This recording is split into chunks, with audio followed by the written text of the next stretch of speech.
Okay, let's unpack this. Picture this. You're heading home and your car starts making a noise that sounds, well, it sounds expensive. Yeah, or maybe it's that unexpected call, a family health thing pops up. Right, or maybe that email lands in your inbox. Yeah. The one talking about restructuring at work. Scary stuff. Exactly. And what if those moments just send this wave of real fear through you, worrying how you'd actually handle the money side because, well, there's no safety net. Mm-hmm. That feeling, that shaky ground when something unexpected hits, it's incredibly common, isn't it? It really is. And it really highlights why we're doing this Dump Doc today, using the material you shared, especially this great article on emergency funds. Think of it as that life raft, when the financial seas get choppy. Precisely. That essential life raft. And this isn't just for, one type of person, whether you've got a steady paycheck or you're navigating the freelance world or maybe running your own business. It's relevant. Absolutely relevant to everyone. So our mission today is pretty straightforward. Let's really get our heads around what an emergency fund is, why it's so crucial these days, and the actual practical steps you can take to build one. And it's worth just touching on the history a bit like our sources do. They remind us how fast things can change. Yeah, like looking back at the Great Depression, financial security just vanished for so many. Or even more recently, the pandemic, widespread job losses, unexpected medical bills. It really drove home that, financial surprises aren't ancient history. They happen. Right. And it's interesting how the sources mention those cultural shifts, too, talking about how maybe in the past, particularly in places like South Asia, there was this strong reliance on community, on family, when times got tough. Yeah, that collective support system. But with things changing, more financial independence, different family structures globally, the need for individual self-reliance, through something like an emergency fund, it's just become so much more important. It really has. And what's great is how clearly the source defines it right off the bat. Okay, so what is it exactly? It's specifically that stash of money you put aside for the genuine, out-of-the-blue financial curveballs. Like a sudden job loss. Exactly. Or a major car repair that you just didn't see coming, an urgent medical bill. Got it. And just as important is what it's not for, right? Absolutely crucial. It's not for the planned stuff, like your holiday next year. It's not for jumping on those tempting sales. And definitely not just for regular shopping. It has a very specific purpose. It's for those moments where, honestly, without it, you'd be facing a really tough choice, maybe even going into debt. Precisely. And the why behind needing one, it's powerful. Well, first off, this idea of guaranteed job security. It feels a bit like a myth now, doesn't it? It really does. Companies restructure, industries change. It can happen anyone, anytime. Layoffs, downsizing. Yeah. And then there's health. You just never know. That's a big one. Even with decent insurance, you can still face significant out-of-pocket costs, co-pays, deductibles. Right. And what really stands out from the material is how this fund protects your other financial goals. Yes. It acts as a shield, really, for your long-term investments. How so? Well, think about it. If a big expense hits and you don't have that cash cushion, you might be forced to sell your stocks or mutual funds early. Potentially when the market's down, selling at a loss. Exactly, which can really derail your long-term plans. The emergency fund prevents that forced selling. That's such a critical point. It stops that first domino from falling and knocking everything else over. Plus, and maybe this gets overlooked sometimes, the sheer peace of mind. Oh, absolutely. Just knowing you have that buffer, it massively reduces stress. And when you're less stressed, you make better decisions, right? Not panic decisions. Definitely. Clearer, more rational choices when things go sideways, which, let's face it, they sometimes do. Yeah, financial stress bleeds into everything else, too. It really does. And the source even brings in expert views, quoting Sue Zorman. Oh, yeah. What does she say? She says, "The foundation of financial freedom is having enough savings to cover at least 6 months of expenses." Wow. 6 months? Yeah. That really frames it as fundamental, doesn't it? Not just a nice to have. Exactly. The foundation. Okay, so knowing it brings peace of mind, knowing it's foundational. The big question is, how much? How much do you actually need? Yeah, and the source is clear. Yeah. There's no single magic number for everyone. It's personal. Very personal. It depends heavily on your lifestyle, how stable your income is, and frankly, your own comfort level with risk. How much buffer makes you feel secure? So what are the general guidelines then? The starting points? Well, the typical advice, and what the source reflects, is a minimum of 3 months worth of essential living expenses. Okay, 3 months minimum. Right. But the ideal range is often seen as more like 6 to 9 months. That gives you a much more solid cushion. And what about people with less predictable income? Freelancers, gig workers? Yeah, for them, the recommendation is often higher. The source suggests aiming for maybe even 12 months. 12 months. Wow. Because their income can fluctuate so much more, right? Exactly. More uncertainty requires a bigger safety net. Okay, let's get practical. How do you actually figure out your number? The source has steps, right? Yes, a really clear guide. First step, you got to list out your essential monthly expenses. Keyword, essential. Absolutely. Not the wants, the needs. So rent or mortgage, food, utilities, any loan payments you have, transport costs, the bare bones to keep your life running. Got it. So you add all those up for 1 month. Correct. Once you have that monthly total, you multiply it by your target time frame. So multiply by 3 for the minimum, or 6, or maybe even 12 if you're freelancing. Precisely. Yeah. And another important point the source makes, dependents. Kids, maybe aging parents you support. Right. If you have dependents relying on you, you'll probably want and need a larger buffer. So you adjust your target upwards. Okay, let's use the example from the source to make it real. They use rupees, right? Yeah, or it's 50,000 in essential monthly expenses. So just to illustrate. So for 3 months, that would be 50,000 times 3 are 150,000. Correct. And for 6 months. 300,000 rupees. And the full 12 months for someone needing that larger cushion. 600,000. Okay, yeah, those numbers can sound pretty big. A bit daunting, maybe. They definitely can. And that's why the source really encourages you to start small. Don't let the final number paralyze you. Right. It mentions even saving, say, Rs 5,000 a month. Yeah, and even that adds up. Over a year, that's Rs 60,000.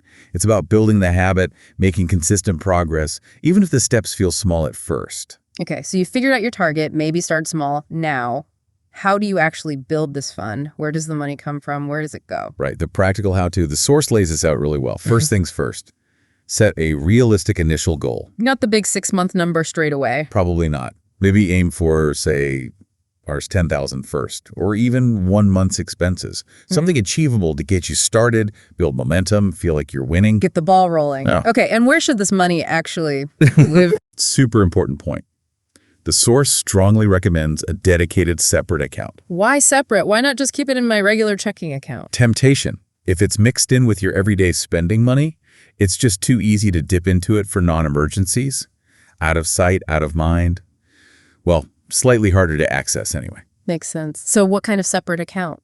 A few good options are suggested. A high-yield savings account is often recommended. You might earn a little bit of interest, more than a standard account anyway. Okay. Some digital wallets now have specific savings pots or features that could work. Or just a basic savings account at a different bank, maybe one without an ATM card linked to it. Adding a bit of friction. Smart. Exactly. Makes you pause before withdrawing. So the money has a home. How do you feed it consistently? Automation is your best friend here. Seriously. Set up automatic transfers. Yes. Decide on an amount or percentage. Yeah. The source suggests maybe 10% of your monthly salary if you're salaried, or if you're freelance, maybe aim for a higher percentage, like 20% from each payment you receive, since income might be irregular. Set it up to transfer automatically right after you get paid. So you don't even see it. It just goes straight to the emergency fund. Pretty much. Makes saving almost effortless over time. And then there's the other side of the coin. Finding the money in the first place? Cutting spending. The classic but effective advice. Look hard at non-essential spending. Like what? The source gives good examples. Those streaming services you signed up for and forgot about, cancel them. Cooking more meals at home instead of ordering takeaway all the time. Trying to put the brakes on impulsive online shopping. Yeah, those little things add up. And that saved money. Funnel it straight into the emergency fund. Give it a boost. What about unexpected money, like a bonus or a tax refund? Golden opportunities. The advice is, treat windfalls wisely. Don't just see it as fun money. Okay. Allocate a good chunk, maybe even all of it, towards your emergency fund, especially if you're still building it. It's a fantastic way to accelerate your progress. Right. Get closer to that target faster. Exactly. And finally, the source stresses, this isn't a one-and-done task. You need to revisit it. Yeah, monitor and adjust. Yeah. At least once a year, take a look. Has your income changed? Have your essential expenses gone up? Do you have new dependents? Life happens, circumstances change. Precisely. So your emergency fund target might need to change too. Keep it updated. Okay, that's the how-to. What about common mistakes? Things to avoid? Oh yeah, there are definitely pitfalls. A big one, the source flags, is relying on credit cards when an emergency hits. Instead of the fund. Yeah. It seems like a quick fix, maybe, but those high interest rates, they can trap you in debt really quickly. Whereas the emergency fund is your own money. Interest-free, much safer. It's designed for this exact situation. Another mistake must be dipping into it for the wrong reasons. Huge one. We need to be really strict with ourselves about what a non-emergency is. Okay, like what? The source lists things like a big sale on something you want, not an emergency. Even if it's 50% off. Huh. No. Fear of missing out is not a financial emergency. Weddings, parties, planned holidays. Those need their own separate savings goals. Right. Using the emergency fund for those just undermines its whole purpose. Completely. You have to build it back up again, leaving you vulnerable. Is there such a thing as saving too much in the emergency fund? That's another interesting point the source brings up. Avoid oversaving, but only once you've hit your well-calculated target, like that 6 or 9 months. Why is oversaving a problem? Isn't more safety better? Well, up to a point. But large amounts of cash sitting there, beyond your emergency needs, could potentially be working harder for you elsewhere. Like in long-term investments for retirement or other goals? Exactly. That money isn't growing much, likely losing value to inflation over time. So once the emergency fund is full, redirect those savings towards investing. It's about finding the right balance. Okay. Now, the source also tackles some common objections, right? Reasons people might feel they can't do this. Yeah, addresses them head on. Like the big one. I just don't earn enough to save anything. What's the counter to that? The key takeaway is that it's less about the amount initially and more about building the habit. Even if it's tiny. Even if it's really small, like the example of Rs 500 or Rs 1000 a month. It feels insignificant, maybe, but it gets you into the practice of setting money aside regularly. And over time, even small amounts accumulate. It builds discipline. Okay, habit over amount initially. What about inflation? Isn't my cash just losing value sitting there? That's a valid concern, for sure. Cash does lose purchasing power over time due to inflation. So? But, as the source points out, the primary job of an emergency fund isn't to beat inflation or earn big returns. It's about immediate safety. It's about preventing financial ruin when disaster strikes. Liquidity and safety are paramount. So you accept the inflation erosion as the cost of that safety? Pretty much, though the source does suggest a possible compromise for some. Maybe keeping part of the fund, perhaps amounts over the first 3 months' worth, in something like a very safe liquid mutual fund. It might offer slightly better returns than cash, potentially keeping pace a bit better with inflation, while still being accessible quickly, but the core, immediate part should be cash. Interesting balance. Okay, one more objection. Why bother? I have family who'd help me out. Yeah, the family support argument. And look, having a supportive network is wonderful, no doubt. Yeah. But the source raises a really crucial point. What if the emergency hits everyone at once? Like a natural disaster or an economic downturn affecting the whole family. You can't rely on others if they're struggling too. Exactly. And also, having your own fund provides independence. It means you're not placing a burden on others and you have control. It's a layer of self-reliance. That makes a lot of sense. Independence is key. Definitely. And to really drive the point home, the source shares some real stories. Examples are always good. There's Ali, a freelancer in Karachi, saved up Rs 150,000. Then bam, lost his biggest client unexpectedly. Ouch. Big ouch. But because he had that fund, he could cover his essentials for 3 months.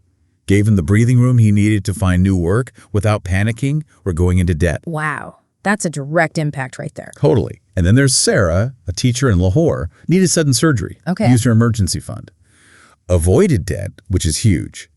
But it also meant she was in a better financial position later to help her own mother with some medical costs. So it benefited her and allowed her to support family later. That's powerful. It really shows the ripple effect. And there's a stat too. From Gallup. Yeah, the 2023 Gallup report found that 62%, nearly 2/3 of adults globally, couldn't cover a $500 emergency without borrowing money or selling something. $500. Yeah. Not a huge amount, relatively speaking, but still inaccessible for so many. It really puts it into perspective, doesn't it? Right. Highlights how widespread this vulnerability is. Absolutely. So wrapping this all up, the message seems crystal clear. An emergency fund isn't just some optional, nice-to-have financial goal. In today's world, it feels like a fundamental must-have. I completely agree. It's foundational. It's about being proactive, preparing for those inevitable bumps life throws at us. So the most important thing is just start. Absolutely. Take action. Start building that fund today. Doesn't matter if it's a small amount to begin with. Consistency is key. Consistency is key. Every pound, dollar, rupee saved gets you closer to that feeling of security. It really is an act of self-care, isn't it? Building that safety net, protecting your peace of mind. Totally. It sets a foundation for future financial stability, like the source says. Your future self will thank you. Definitely. So maybe a final thought for everyone listening. Something to chew on. Okay. How does actually having this emergency fund in place fundamentally change your relationship with risk and opportunity elsewhere in your financial life? Ooh, interesting question. Like, how might it affect the insurance you choose or how confidently you approach long-term investing, just knowing that baseline security is there? Yeah, how does that foundation shift your perspective on everything built on top of it? That's definitely something worth mulling over.